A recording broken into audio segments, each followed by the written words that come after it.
আমাদের south Salmara মানকাসর district Kalabani প্রত্যেকটা অটোওয়ালা বা ই রিক্সা সেগুলো সব মানুষ এক জায়গায় করে করছে কালাবানি থানা থেকে। কারোর ড্রাইভিং নাই, কারোর গাড়ির কাগজপাতি নাই, কারোর বয়স হয় নাই, 18 বছর হয় নাই, তাও গাড়ি চালায়। তো সেগুলা মানুষের জন্য আজকে মিটিংটা আয়োজন করা হয়েছে। তো কথাগুলো মন দিয়ে শুনবেন আর মেনে চলার চেষ্টা করবেন।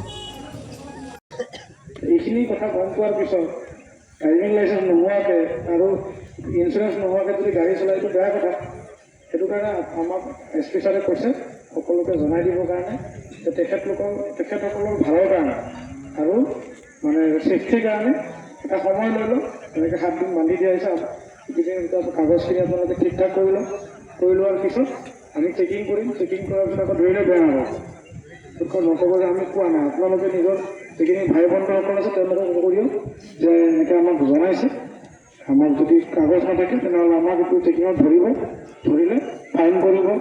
যিখিনি বিহিত ব্যৱস্থা হয় ফটোখিনি লৈ আহিব পাৰে, থানাত ৰাখি দিব পাৰে যেতিয়ালৈ কাগজখিনি নহয়। তো আপোনালোকৰ অসুবিধা হ'ব। তেতিয়া যেতিয়া আপোনাৰ ড্ৰাইভিং লাইচেঞ্চ নাথাকিব, তাতে ইঞ্চুৰেঞ্চ নাথাকিব, গোটেইখিনি দায়িত্ব কাৰ ওপৰত আহিব? মালিকটোৰ ওপৰত আহিব। কাৰণ মালিকটোৰ আপোনাৰ ৰেজিষ্ট্ৰেশ্যন নম্বৰটো মালিকৰ ওপৰত আছে আৰু সেই ড্ৰাইভাৰজনৰ ওপৰত আহিব। কোৰ্টে এটা ফাইন ফিক্স কৰিব, সেইখিনি আপুনি দিব লাগিব, যিটো মানে এজ পাৰ প্ৰপাৰ প্ৰচিজাৰ হয়। আপোনালোকে যেতিয়া এক্সিডেণ্টটো কৰে, যদি আপোনাৰ ক্ষতি হয়তো আপুনি নিজৰ লাইফটো ৰেচপেক্টটো কৰি আছে, আপোনাৰ ঘৰৰ মানুহ ক্ষতি কৰিব নাপাব যদি আপোনাৰ কিবা এটা হয়। সেইটো আপোনালোকে গম পায় নাপায়?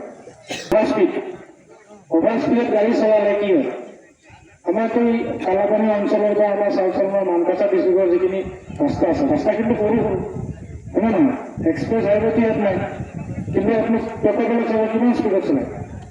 আৰু ৰাইট ল'লে, লেফ্ট ল'লে, ইণ্ডিকেটাৰ নামাৰে, জাগাত ঘূৰাই দিয়ে। মই এইটো নকওঁ যে আজি গৈছিলে ক'ব আপোনালোকে নিজৰ ড্ৰাইভিং লাইচেঞ্চখন নিজে ক্লিয়াৰ কৰি ল'ব আৰু মালিকক গৈ কৈ দিব যে ডকুমেণ্টেশ্যন নহ'লে আমাৰ গাড়ী চলাব ভাল দিছে। আপোনাৰ ইঞ্চুৰেঞ্চ, RC যি কাগজ লাগে গোটেইখিনি কাগজ যদি নাই গাড়ীখন চলাব ভাল দিছে। কাৰণ পিছলৈকে প্ৰব্লেম হ'লে কিন্তু মালিক ফচিব, আপোনালোকে কৈ দিব। আপোনালোকে নিজৰ ড্ৰাইভিং লাইচেঞ্চখন ক্লিয়াৰ ৰাখিব। আৰু বহুতৰে চাগে মালিক আপোনালোক নিজেই হয়। কিন্তু আপোনালোকৰ যদি নিজে মালিক হয় তেওঁলোকক কৈ দিব আপোনালোকে নিজৰ ডকুমেণ্টেশ্যনখিনি গোটেই ক্লিয়াৰ কৰি লওক। আপোনালোকে 7 দিন সময় লৈ লওক আজিৰ পৰা। তাৰপিছত কিন্তু আমি ধৰা ষ্টাৰ্ট কৰিম। তো আপোনালোকৰ ভালৰ কাৰণে, আপোনালোকৰ ফেমিলিৰ ভালৰ কাৰণে, আমাৰ অঞ্চলটোৰ মানুহখিনিৰ ভালৰ কাৰণে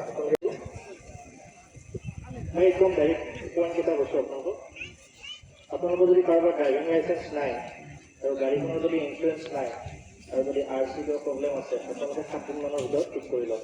সেইটো ওপৰৰ পৰা অৰ্ডাৰ দিছে আৰু মই আপোনালোকক কৈ দিলোঁ 7 দিনমানৰ ভিতৰত ক্লিয়াৰ কৰি লওক, নহ'লে কিন্তু আমি মানে লফুলি একশ্যন ল'ব লাগিব। আৰু উইদাউট ডকুমেণ্টেশ্যন যদি কোনোবা চলে, যদি কাৰোবাৰ ডকুমেণ্ট নাথাকে তেতিয়াহ'লে গাড়ী নচলাবই। কেইটামান কথা কৈ দিওঁ। আপোনালোক যিবিলাকে বাইক চলায়, আপোনালোকৰ সকলোৱে বাইক চলাব, এইটো আপোনাৰ প্ৰফেশ্যনেলিহে কতখন চলায়। বাইক চলালে হেলমেট নোহোৱাকৈ যদি আহে আমি কিন্তু ধৰিম, তেতিয়া আপোনালোকে আমাক বেয়া নাপাব। আমি এতিয়াৰ পৰা ষ্ট্ৰিক্ট হ'ম। আমি যেতিয়াই পাম ৰাস্তাত যদি হেলমেট নোহোৱাকৈ আহে আমি ধৰিম। অকল আগৰজন নহয়, 2জনে পিন্ধিব। আপোনালোকৰ নিজৰ ছেফটিৰ কাৰণে। আপোনালোক বুলি নহয়, আপোনালোকে ইয়াৰ পৰা গৈ আপোনালোকৰ ওচৰে পাজৰে যিমান মানুহ আছে তেওঁলোকে কৈ দিব আপোনালোকৰ ছেফটিৰ কাৰণে হেলমেটটো, আমাৰ কাৰণে নহয়। আমি ফাইনে কাটিম, কিবা এটা হ'লে আপোনালোকৰ গোটেই জীৱনটো যাব।